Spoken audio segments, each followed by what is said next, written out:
잘 지내고 있었습니다. 아, 그렇습니까? 네. 아니, 밥은 먹었어? 네, 아니에요.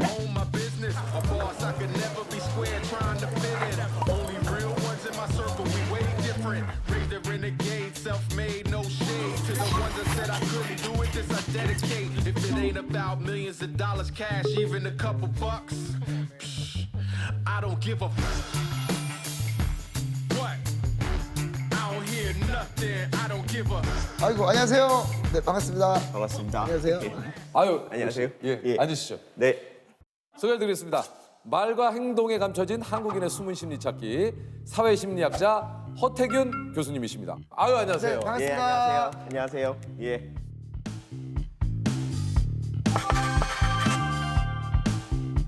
소개를 직접 좀 해주시죠. 예. 지금 고려대학교 심리학부의 교수로 있는 허태균입니다. 사회심리학자입니다. 사회심리학은 처음인데 사회심리학이 뭡니까?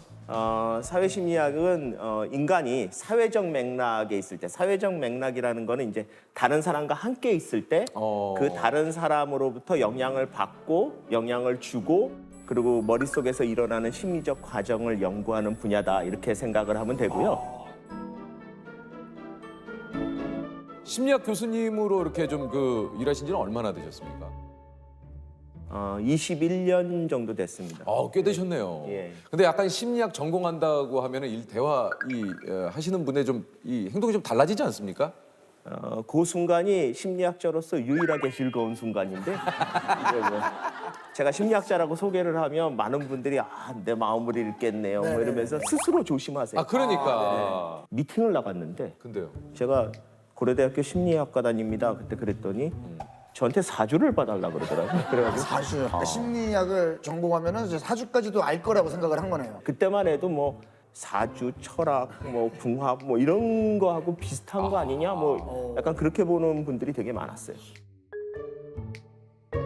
21년 동안 심리학을 연구하셨지만 파악하기 힘든 심리는 누구? 제일 힘든 사람은 역시 가족, 특히 아내. 우리 사모님. 네, 약간 부부싸움 이런 거 할 때 이제 심리학을 이용해서 유리한 지점을 선점해야 되겠다 뭐 이런 게 좀 있었어요. 그래가지고 제 아내가 뭐라 그러면은 제가 그거는 당신 무의식에서 무슨 뭘 원해서 그런 거야 이러면 자기는 아니래요. 그게 아니래. 그러면 그러니까 무의식이야. 제가 그랬거든요. 야, 화난다. 몇 번 하다가 안 했습니다. 그러셨구나. 네, 그러고 나니까 제 무의식이 무너지더라고요. 네, 그래서 자녀분들과의 갈등이나 이런 거는 좀 없으신 편이세요? 어떠세요? 아니요, 전혀 없을 수는 없죠. 제가 아들이 둘인데요. 네. 그렇게 저를 어려워하지는 않아요. 그건 되게 좋은 것 같아요. 근데 교수로서는 별로 안 좋아해요. 왜요? 수업을 듣고 나오면 그렇게 교수 욕을 해요. 그 아드님께서? 네, 아들이. 어. 그래서 제가 옆에서 듣는 교수 기분 나쁘다. 그러지 마라. 이제 제가 그러거든요. 가만히 듣다 보면 제 모습이 보이는 거예요, 거기서. 그러면서 끝에 제 아들이 저한테 그래요. 아빠는 안 그러지? 그러는 거예요. 속으로 이거는 아닌데 하는 느낌이 드는데 그래서 제가 교수로서 어떻게 살고 있는지는 제 아들한테는 안 보여주려고 노력하고 있어요. 이게 이제 교수님의 한국인의 행동 속 숨겨진 심리에 관한 이 강의가 좀 화제가 됐는데 한국인의 심리에 대해서 이렇게 집중적으로 좀 연구하시는 이유가 있습니까? 사실은 처음부터 그렇게 연구한 건 아니에요. 저는 미국에 가서 유학을 해서 굉장히 서구 중심의 어떤 정통 심리학이라 그럴까? 그런 거를 좀 배웠는데 근데 저게 굉장히 필요하다. 왜는가 하면 기존의 서구 중심의 심리학으로 설명하지 못하는 부분이 있다라는 걸 깨닫고 있다가 이제 모험적인 학문 분야로 옮겨갔다. 이게 이제 크게 심리학이 이제 그동안 이제 개인주의의 어떤 그 서양인과 이게 좀 집단주의의 동양인으로 이렇게 좀 나뉘어졌다고 하는데 그건 굉장히 서구적인 관점에서 본 거였죠. 이제 그래요. 동북아시아에 있는 일본, 한국, 중국이 너무너무 비슷해 보이는 거예요. 그걸 보면서 얘네들은 다 비슷한가 보다. 이런 식으로 이제 약간 일본에서도 좀 이렇게 좀 지내보셨다고. 예. 네. 제가 미국 갔을 때 차이 느끼는 것만큼 일본 갔을 때 차이가 느껴지더라고요. 그래요. 네, 그만큼 같은 문화권에다 묶는 것 자체가 무리가 있을 수도 있다라는 생각을 하게 됐죠. 네. 오랜 시간 연구를 하면서 발견한 이제 한국인만의 어떤 심리가 좀 있다면 가장 근간이 되는 거는 이제 관계주의. 관계주의. 관계주의. 그러니까 내가 다른 사람의 어떤 취향이나 다른 사람의 선택에 따라서 내 거를 바꿔줄 준비가 돼 있는 거거든요.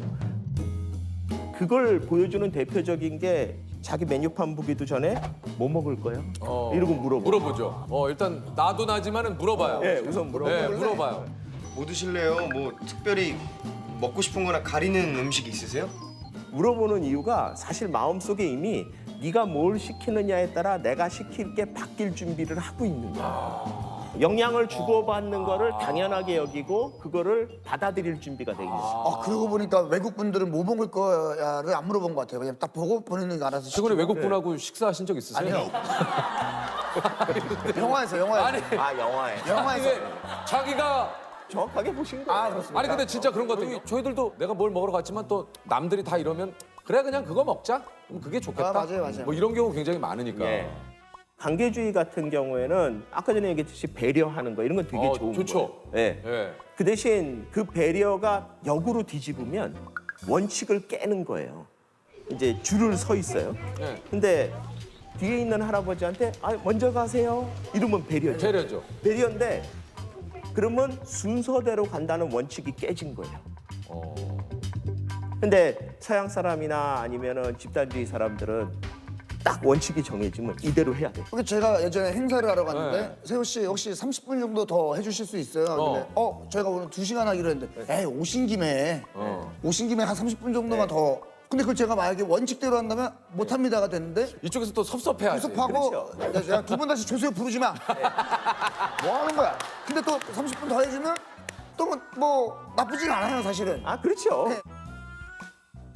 내가 쏠게. 뭐 이런 것도 약간 그 뭐 어떤 좀 있다면서요. 그거는 이제 관계주의에서 나오는 주체성에 관련된 건데요. 주체성이. 네, 그 뭔가 하면 주체성은 자신의 존재감과 영향력을 확인하고 확대하려는 성향이에요. 이게 집단주의 아마 하고 가장 큰 차이가 나는 부분이에요. 네. 집단주의는 조직 속에 묻혀 있는 존재로 보기 때문에 자신의 존재가 이렇게 강하게 나타나는 걸 별로 좋아하지 않습니다. 그런데 관계주의는 집단 속에 묻히는 게 아니라 1대1 관계로 가지는 거거든요. 한 사람 한 사람의 존재가 굉장히 소중해집니다. 그 사람한테 영향을 받아야 되니까요. 그리고 나도 영향을 줘야 되고. 네. 그러다 보니까 자신의 존재감을 아주 강하게 가지고 싶어요. 그게 주체성으로 나타나는 거거든요. 그래서 이제 뭐 내가 쏠게 이런 것도 뭔가 그런 속에서 오는 나의 존재감을 좀 드러내기 위한. 그렇죠. 뭐 그나마 괜찮아요. 그걸 할 만한 이유가 있는 날이면. 뭐 자기 생일이라든지 진짜 좋은 일이 있으면. 근데 우리나라 사람들이 특이하게 별 이유가 없는데 자꾸 밥을 사잖아요. 한 몇 번 받아먹고 나면 지가 뭔데? 이런 느낌이 딱 듭니다. 그런 것도 있어요. 그런 것도 네, 있어요. 지가 뭔데 뭐 아니 뭐 지가 뭐 돈 있으면 얼마나 있다고 그렇게 매번. 약간 나 무시하는 거야 뭐야 막. 이게 이제 그걸 존재감을 자꾸 드러내면 한국 사람 입장에서는 그걸 불편하게 여기는 부분이 좀 있는. 아니 이게 저 주체성이 강해서 생기는 긍정적인 부분과 또 부정적인 부분이 또 있다고 그래요. 강해서 생기는 긍정적인 거는요 생각을 잘합니다. 우리나라 사람들이 이 창의력이 좋아요. 그런가 하면 Here. Okay. This is cover. Okay. It's cover. Okay. Yeah. 원칙이잖아요. 이러고 넘어가는 법이 없어요. 전부 다 이거 어떻게 하면 좀 더 할까? 어떻게 하면 그래서 그 인터넷이나 이런 데 보면은 막 이걸 이렇게 사용해? 예. 심지어는 그걸 만든 분도 이런 기능을 또 인터넷 그런 거 있잖아요. 네. 제품 개발자도 잘 모르는 사용법을 맞습니다. 우리나라 그걸 누군가가 그 만들어내잖아요. 사용자들이 이게 뭐 예. 기가 막힙니다. 전 세계에서 거의 최고인 것 같아요. 와플 기계 뭐 그런 거예요. 와플 기계로 별거 다 하잖아요.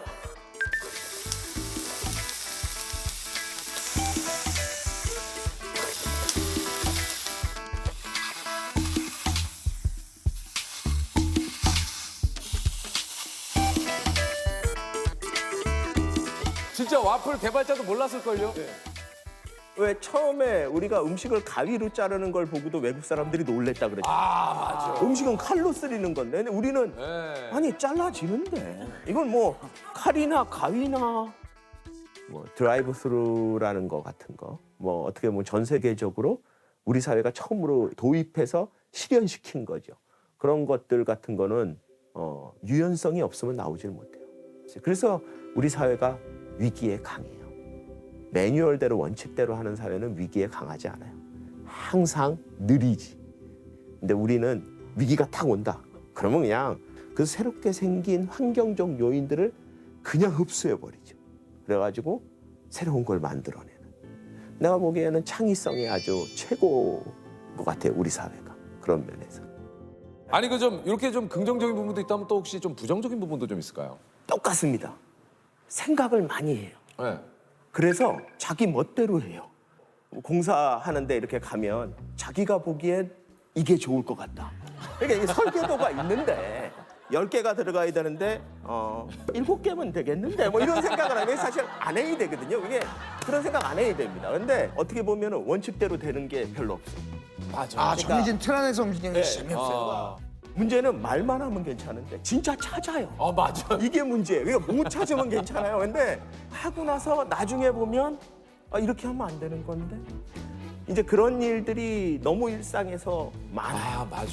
그래서- 우리가 참 그래. 아니 그 한국인의 어떤 이러한 심리적인 성향이 오늘날 좀 우리에게 미친 영향이 좀 있을까요? 지금 우리 사회가 갖고 있는 수많은 갈등 이런 것들이 저는 기본적으로 그런 것들을 배경에 깔고 있다고 생각을 해요. 우리나라 사람들이 언제 제일 화가 나나 하면 내가 영향을 주고 싶은데 상대방이 영향을 안 받을 때예요. 무슨 말을 했는데 그 말을 인식을 안 하는 거예요. 그러니까 그 내용이 중요한 게 아니라 왜 말을 들은 척도 안 하냐. 뭐 이거 가지고 사람이 말을 굉장히- 하고 있는데 네. 뭐, 네. 그걸 사회 전체로 확대시켜 보면 우리나라 사회가 이런 특성이기 때문에 전 세계 유례 없는 경제 발전도 이룩됐지만 동시에 전 세계 유례 없는 사회적 갈등도 유래된 거다. 이렇게 보는 게 맞지 않나 생각이 좀. 그러니까 사실 그 우리 사회가 뭐 항상 요즘 뭐 뉴스에서도 그렇고 많이 얘기하는 게 이런 그 세대 갈등 뭐 여러 가지 뭐 갈등들이 굉장히 좀 많지 네, 않습니까? 예. 어떤 점 때문에 이런 좀 갈등이 좀 이렇게 생기는 것 같으시죠? 그러니까 우리나라 사람들이 약간 일종의 환상 같은 게 있어요. 그러니까 모든 사람이 다 같이 함께 가야 된다라는 거를 모든 사람이 똑같은 생각을 해야 된다라는 약간 저는 환상을 갖고 있다고 생각을 해요. 상대방이 나하고 의견이 다르잖아요. 그러면은 상대방을 설득하려고 그래요, 자꾸. 말은 이렇게 해요. 우리 둘이 사이에 의견 조율을 통해서 합의점을 찾아보자. 이렇게 얘기를 하지만 실제로 마음속엔 내가 합리적이고 내 생각이 맞기 때문에 결론적으로는 네가 내 쪽으로 와야 된다고 생각을 하는 거예요. 그래서 설득을 하는데 이 설득하는 방법이 보통 정보를 알려줍니다.